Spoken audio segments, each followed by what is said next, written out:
तो बच्चों, आज शनिवार है और हम सब फिर से संडे स्कूल के लिए एकत्रित हुए हैं और हम आज की आराधना आरंभ करते हैं। पहले तो संगीता आंटी और स्वर्णिमा आंटी की तरफ से आप सारे बच्चों को ढेर सारा प्यार। आइए हम संडे स्कूल की आराधना आरंभ करें। हमारा आरंभ परमेश्वर पिता, परमेश्वर पुत्र और परमेश्वर पवित्र आत्मा के नाम से होवे, आमीन। आइए हम प्रार्थना में जाएं। संगीता आंटी जी हमारे लिए प्रार्थना करेंगे। आइए हम प्रार्थना करेंगे, अपने आप को बंद करेंगे और प्रभु के चरणों के पास जाएंगे। पवित्र प्रेमी सर्व सामर्थ्य परमेश्वर पिता, धन्यवाद के साथ हम तेरे चरणों के पास आते, धन्यवाद देते आज के दिन के लिए, धन्यवाद देते इस सुंदर समय के लिए, धन्यवाद देते परमेश्वर पिता जब हम एक बार फिर से अपने बच्चों के लिए प्रभु जी उनकी आत्मिक उन्नति के लिए कुछ कार्य को कर सकते हैं। पिता उन्हें दीजिए जो व्हाट्सएप के माध्यम से हम इनको पढ़ा रहे हैं प्रभु जी, ये इनके जीवन में काम करने वाला हो सके। मैं अपने आप को और स्वर्णिमा को तेरे सामर्थ्य हाथ में सौंपती, अपने परिवार को और स्वर्णिमा के परिवार को तेरे सामर्थ्य हाथ में सौंपती प्रभु जी। हमारे संडे स्कूल ग्रुप के जितने भी बच्चे हैं पिता, उनको और उनके परिवार को तेरे सामर्थ्य हाथ में सौंपती हूँ। वैसे हमारे संडे स्कूल के बच्चों को भी तेरे सामर्थ्य हाथ में सौंपती पिता, उनके परिवार को भी तेरे सामर्थ्य हाथ में सौंपती प्रभु जी। होने दीजिए परमेश्वर पिता कि जो भी हम सिखाते हैं ये उनकी आत्मिक उन्नति के लिए होने पाए प्रभु जी, और ये वचन जो है उनके हृदय में जम जाए पिता, ताकि विपरीत परिस्थिति में प्रभु जी ये शैतान का सामना वचनों के द्वारा कर सकें। प्रभु जी हम धन्यवाद देते हैं, आत्मिक जीवन में तू इनको निरंतर आगे बढ़ा रहा है पिता। वैसी प्रार्थना करते हैं पिता, सांसारिक ज्ञान और बुद्धि से इनको परिपूर्ण करना प्रभु जी। और प्रभु परमेश्वर पिता होने देना कि जो भी पढ़ाई ये करते हैं अच्छे से करे, जिस विषय में कमजोर है प्रभु जी तुझसे प्रार्थना विनती निवेदन करके तुझसे बुद्धि को मांगे पिता, और प्रभु परमेश्वर पिता अपनी पढ़ाई को कर सके प्रभु जी। सारी बातों के लिए धन्यवाद देती हूँ, आगे के सारे कार्य को तेरे सामर्थ्य हाथ में सौंपती हूँ। छोटी सी विनती तेरे प्रिय बेटे हमारे उद्धारकर्ता यीशु नासरी के नाम से मांगती, सुन और दया करके ग्रहण कर, आमीन आमीन। आइए हम एक गीत गाएंगे और आप सब लोग हमारे साथ गीत गाइए। दुनिया में सबसे प्यारी पुस्तक बाइबल, दुनिया में सबसे प्यारी पुस्तक बाइबल, पढ़े जो इस रोज बरोज, राह में खतरा कोई ना हो। ओ दुनिया में सबसे प्यारी पुस्तक बाइबल। अब हम जो आज का शिक्षा है उस पर जाएंगे और संगीता आंटी जी हमें बाइबल से संबंधित बहुत अच्छी अच्छी शिक्षाएं देंगी। आइए इसे देखते हैं। प्रिय बच्चों, अभी हमने गाना गाया दुनिया में सबसे प्यारी पुस्तक बाइबल। तो आज जो मैं आपको बताऊंगी उसका शीर्षक है अनुपम पुस्तक, और उसके लिए जो मुखाग्र पद लिया गया है वो पाया जाता है दूसरा पत्रस पहला अध्याय 21 पर। दूसरा पत्रस पहला अध्याय उसका 21वां पद, क्योंकि कोई भी भविष्यवाणी मनुष्य की इच्छा से कभी नहीं हुई, पर भक्त जन पवित्र आत्मा के द्वारा उभारे जाकर परमेश्वर की ओर से बोलते थे। दूसरा पत्रस 1 उसका 21। बच्चों, क्या आपको मालूम है कि संसार में कितनी पुस्तकें होंगी? हो सकता है कि संसार में विभिन्न विषयों की करोड़ों पुस्तकें हों, पर बच्चों संसार में एक पुस्तक ऐसी है जो सबसे ज्यादा बिकती है और सबसे ज्यादा वो पढ़ी भी जाती है। आपको मालूम है वो पुस्तक कौन सी है? वो पुस्तक है बाइबल। और इस पुस्तक का लगभग 1100 से भी अधिक भाषाओं में अनुवाद हो चुका है। बाइबल अन्य पुस्तकों से भिन्न क्यों है, हम इस बात को अभी देखेंगे। तो सबसे पहली बात यह है कि बाइबल जो है ये परमेश्वर का खरा वचन है ना। दूसरा, परमेश्वर का विश्वास योग्य वचन है। तीसरा, परमेश्वर का अनंत काल तक स्थिर रहने वाला वचन है। हम इस बात को जानते हैं कि हमारी जो बाइबिल है वह परमेश्वर पिता का हमारे लिए एक प्रेम पत्र है। आप जानते हैं लेटर पहले क्या होता था, अभी तो मोबाइल है, सब मोबाइल में बात कर लेते हैं। पहले मोबाइल तो नहीं था, तो लोग क्या करते थे, लेटर्स लिखते थे अपने प्रिय लोगों को, जिसके द्वारा लोगों को पता चलता था कि वो कैसे हैं करके। तो वैसे ही हमारा परमेश्वर ने हमारे लिए, हम जो उसके प्रिय हैं उनके लिए पत्र लिखा है ना। अब ये बाइबिल कैसे लिखा गया, बाइबिल कैसे लिखा गया, अब ये तो आप जानना चाहोगे ना। तो बाइबिल जो है परमेश्वर का लिखित प्रकाशन है, अर्थात इसको रचने वाला स्वयं परमेश्वर पिता है। दूसरा, परमेश्वर ने 40 भिन्न भिन्न लोगों के द्वारा अपनी प्रेरणा के द्वारा इसे लिखवाया है, और यह बाइबिल लगभग 1600 वर्षों के बीच में लिखी गई है। हाँ, आप देखिए जो बाइबिल है ना, इसके 2 भाग हैं। पहला पुराना नियम है ना, और दूसरा जो भाग है वह है नया नियम, मतलब इसको हम न्यू टेस्टामेंट कहते हैं, और ये जो है ये ओल्ड टेस्टामेंट या पुराना नियम कहलाता है। इस पूरी बाइबिल में लगभग 66 बुक्स हैं, 66 पुस्तकें हैं। और आपको मालूम है पुराना नियम में 39 बुक्स हैं। कितनी बुक्स हैं बच्चों? 39 है ना। और नया नियम में 27 बुक्स हैं। नया नियम में कितने पुस्तकें हैं बेटा? 27। हाँ, तो नए नियम जो शब्द है इसका अर्थ होता है वाचा या सहमति। पुराने नियम में व्यवस्था की वाचा को हम पाते हैं। परमेश्वर पिता ने मूसा के द्वारा अपने प्रिय लोगों को, जो इस्राएली लोग थे, उनको क्या दिया था? उसने व्यवस्था दी थी, जिसमें हम 10 आज्ञा को भी पाते हैं, है ना। और नया नियम जो है इसमें हम अनुग्रह की वाचा को पाते हैं, जो कि प्रभु यीशु मसीह के द्वारा हमें मिलता है। हमें अर्थात हम जो प्रभु यीशु मसीह पर विश्वास करते हैं। अब जैसे आप पढ़ते हो इंग्लिश, आप पढ़ते हो हिंदी, कोई पढ़ता है मराठी, कोई पढ़ता है बंगाली, कोई बोलता है बंगाली, कोई बोलता है छत्तीसगढ़ी, कोई बोलता है मराठी, कोई बोलता है इंग्लिश, कोई बोलता है तमिल, तेलुगु, मलयाली। मतलब अलग अलग भाषा बोलने वाले लोग हमारे बीच में पाए जाते हैं, और उनकी अलग अलग भाषा का अपना अपना लिखने का तरीका है, लिपि है। तो ऐसे ही बाइबिल जो है मुख्य रूप से 3 भाषाओं में लिखा गया।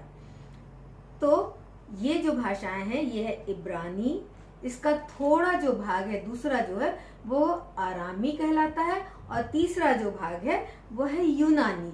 बाइबिल 3 भाषाओं में लिखा गया, इब्रानी, आरामी, यूनानी, है ना। देखो आंटी कितने अच्छे से बता रही है आप लोग को। अब बाइबिल जो है, मैंने आपको पहले भी बताया कि ये 1100 से भी अधिक भाषाओं में इसका अनुवाद किया जा चुका है। बाइबिल शब्द जो है ये यूनानी शब्द बिब्लिया से निकला है, और इसका अर्थ होता है पुस्तकें। हमारी बाइबिल 66 पुस्तकों का संग्रह है ना। इसलिए हम कह सकते हैं कि ये यूनानी भाषा के बिब्लिया शब्द से निकला हुआ है, ठीक है। अब आरंभ में जो बाइबिल थी वो क्या होता था बेटा?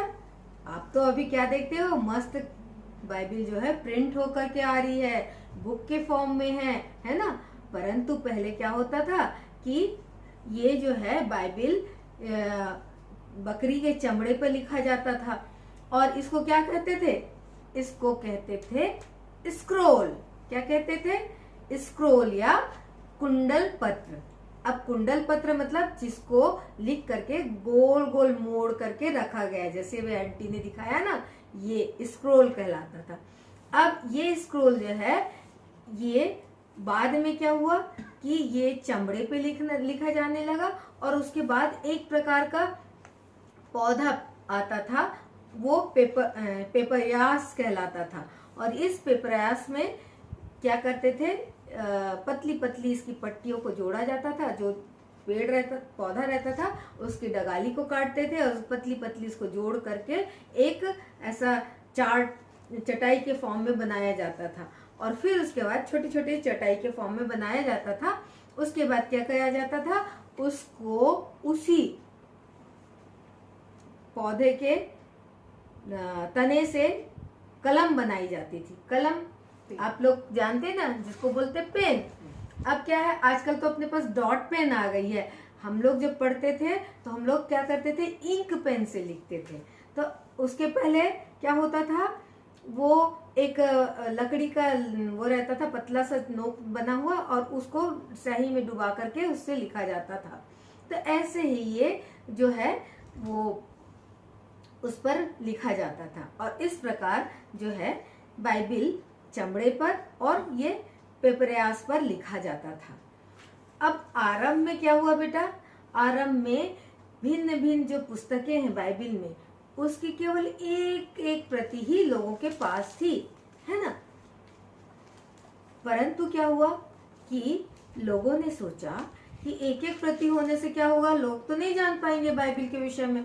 तो उन्होंने उसको सुरक्षित रखने के लिए कुछ लोगों को, जो शास्त्री हैं, जिनको मसोरा शास्त्री कहते हैं, उनको तैयार किया। वे क्या करते थे बेटा, वे इस बाइबिल के जो मूल भाषा का जो बाइबिल उनको मिला था, पुस्तकें मिली थी, उसका बैठ के नकल करते थे, ऐसे ऐसे करके एक एक शब्द को देख देख के, एक एक अक्षर को देख देख के, एक एक अक्षरों को देख देख के क्या करते थे, वो लिखते जाते थे। और इसमें किसी प्रकार की गलती नहीं होना चाहिए। यदि गलती होती थी तो वो पूरा जो वो रहता था, जितना भी उन्होंने लिखा है, वो सारा जो रहता था उसको नष्ट कर दिया जाता था। इस प्रकार क्या है, वो लोग बहुत सावधानी से इसकी प्रतिलिपि तैयार करते थे। अब बाइबल का अनुवाद जो है किया गया और इसको सुरक्षित रखा गया। जिन्होंने इसका अनुवाद किया और जिन्होंने इसको सुरक्षित रखा, वो ऐसे वैसे नहीं थे, वो बहुत मेहनती लोग थे और वे बाइबल के प्रति बहुत प्रेम रखते थे। और उन्होंने क्या किया, इसके लिए अपने जान की बाजी भी लगा दी। तो मैं यहाँ पर कुछ लोगों के विषय में छोटी छोटी बातें बताऊंगी। तो सबसे पहले जॉन विक्लिफ, ये जो थे ये एक अंग्रेज थे और इन्होंने सोचा कि बाइबिल को हम क्यों न मैं अंग्रेजी भाषा में अनुवाद करूं, और उन्होंने इसका अनुवाद अंग्रेजी भाषा में किया। तो बच्चों, उस अनुवाद करने के लिए उसको इनाम मिला होगा ना? नहीं, उन्हें इनाम नहीं मिला।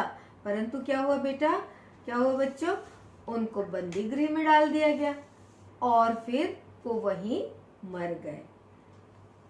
इसके बाद कुछ ऐसे लोग थे, नौजवान युवक, जो ये चीज को समझते थे कि सच में बाइबिल में सही बात लिखी गई है, तो ये उसका प्रचार करते थे। ये गरीब प्रचारक थे और इनको लोलार्ड्स कहा जाता था। और ये लोग क्या करते थे, जो लोग इच्छुक होते थे कि बाइबिल के बारे में सुने जाने, तो उनको अंग्रेजी का जो अनुवाद था उसे वो सुनाते थे। इसके कारण क्या हुआ, सरकार ने उन्हें जेल में डाल दिया और फिर उन पर भारी जुर्माना भी लगाया। जब वे उस बात को नहीं माने तो उन्होंने क्या किया, जॉन विक्लिफ के बॉडी को निकाल करके उसको कब्र से निकाल के उसको जला डाला। दूसरे जो हैं योहानेस गुटेनबर्ग, ये जर्मन वैज्ञानिक थे और इन्होंने सबसे पहले प्रिंट करने की मशीन को बनाई और इसमें उन्होंने सबसे पहले बाइबिल प्रिंट की। तीसरे जो हम देखते हैं वो हैं विलियम टिंडले। इन्होंने जॉन विक्लिफ के जो अनुवाद था उसको और भी अच्छी तरह से अनुवाद किया, उस बाइबिल के उस अनुवाद को और अच्छे से किया और उसको जर्मनी के छापे खाने में भेजा प्रिंट करने के लिए। तो उनको धमकी मिली गई मंडली के द्वारा, सरकार के द्वारा, कि यदि बाइबिल यहाँ पर आएगी तो वो उस बाइबिल को जला देंगे। फिर भी उन्होंने 3000 प्रति जो है छाप करके गुप्त रूप से लाए। इस प्रकार टिंडले को पकड़ लिया गया और उसे सजा के रूप में जिंदा जला दिया गया। परंतु उसने मरते मरते ये प्रार्थना की कि प्रभु इनके जो इंग्लिस्तान के राजा हैं उनकी आंखों को खोल दे, ताकि वे परमेश्वर के वचन को जाने। और उसके 1 वर्ष के बाद क्या हुआ बच्चों, राजा ने स्वयं घोषणा की कि लोग जो है बाइबिल खरीद कर पढ़ सकते हैं। चौथे जो हैं उनका नाम है विलियम केरी। विलियम केरी एक मोची के बेटे थे और ये गरीब थे, परंतु ये बचपन से पढ़ने लिखने के इनको बहुत शौक था। इन्होंने बहुत सी भाषाओं को पढ़ा था, बहुत सी भाषाओं का उनको ज्ञान था और उन्होंने 1793 में अपना घर छोड़ करके भारत में आए और फिर मरने के पहले तक उन्होंने 35 भारतीय भाषाओं में इस बाइबिल का अनुवाद किया। और आप जानते हैं बच्चों, ये बाइबिल जो है उन्हीं के कारण, उनके द्वारा अनुवाद किए जाने के कारण हम तक सहज और सरल रूप से पहुंची। तो मैं परमेश्वर को धन्यवाद देती हूँ कि उसने ये सुंदर अवसर हमें दिया कि हम अपनी भाषा में अपनी बाइबिल को पढ़ सकते हैं। तो आपने देखा और जाना कि कैसे बाइबिल हम तक पहुंची। नेक्स्ट वीक हम आपको बाइबिल के जो 66 बुक है, अर्थात पुराना नियम में 39, नया नियम में 27, वो सारी पुस्तकों के नाम हम आपको बताएंगे, उसके ऊपर जो गाना है उसको बताएंगे और आप कैसे सरल रूप से उसको याद कर सकते हैं उसे भी हम आपको बताएंगे। तो ठीक है बच्चों, परमेश्वर आप सबको आशीष दे। परमेश्वर पिता का धन्यवाद हो। सुंदर हमने बाइबिल के संबंधित बहुत अच्छे से इसे समझा और सीखा कि हम तक बाइबिल कैसे पहुंची। आइए एक और गाना गाते हैं हम। Every promise in the Bible is mine. Every chapter, every verse, every line. All are blessings of His love divine. Every promise in the Bible is mine. इस सॉन्ग को आपको अच्छे से सीखना है और जो हम पिछले सप्ताह 12 चेलों के गीत को सीखे थे उसे भी आप लोगों को अच्छे से सीखकर अपना होमवर्क कंप्लीट करना है। आइए हम प्रभु की प्रार्थना करते हैं। हे हमारे पिता, तू जो स्वर्ग में है, तेरा नाम पवित्र माना जाए, तेरा राज आवे, तेरी इच्छा जैसे स्वर्ग में पूरी होती है वैसे इस पृथ्वी पर भी पूरी हो। हमारे दिन भर की रोटी आज हमें दे, जैसे हमने अपने अपराधियों को क्षमा किया है वैसे ही हमारे अपराधों को क्षमा कर, हमें परीक्षा में न डाल परंतु बुराई से बचा, क्योंकि राज्य, पराक्रम, महिमा सदा तेरी बनी रहे। आमीन।